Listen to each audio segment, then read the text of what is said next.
Grabe, pro player pala to. Jake, nabalitaan ko top global ka na, pero hindi ako natatakot kayo.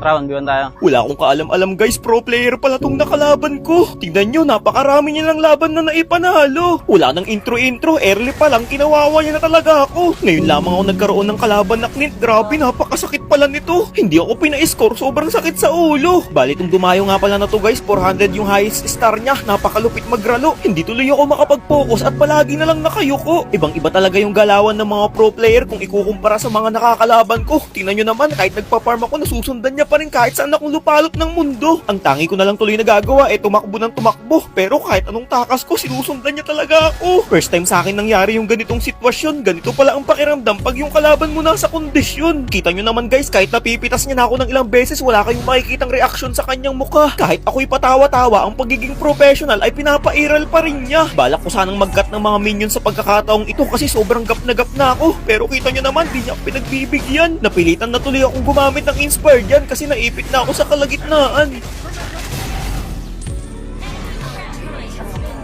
Kalmadong-kalmado pa ako sa pagkakataong yan kasi hindi ko pa alam na pro player siya. Nalaman ko lang nung huli na.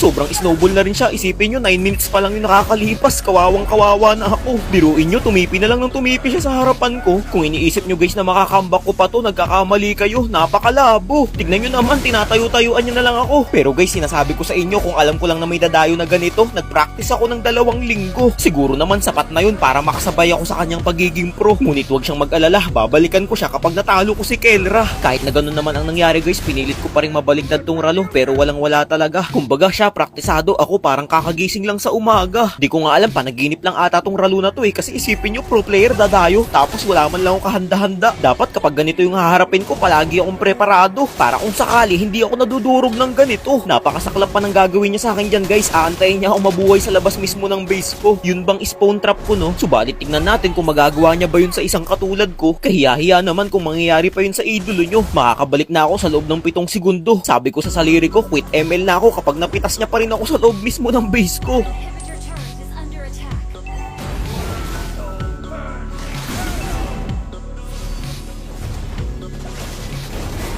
Sayang nga guys, yung buhay niya dyan, piso na lang, kaso di ko nakita. Kung nagkataon na nabigyan ko pa siya doon, baka nanalo pa ako. Ano sa tingin nyo? Feeling ko oo, kasi kapag full item na ako, napakahirap kong kalaban. Natalo lang siguro ako kasi kanya akong na-earlyhan. Kung parehas lang siguro kami ng item, kaya kong makipagsabayan. Pero okay na rin yun guys, medyo hindi naman sumama yung loob ko kasi nga pro player tong nakalaban ko. Kumbaga parang experience na rin yun para sa akin. Pag-aaralan ko ng husto tong galawan niya para sa nalalapit naming laban ni Kelra.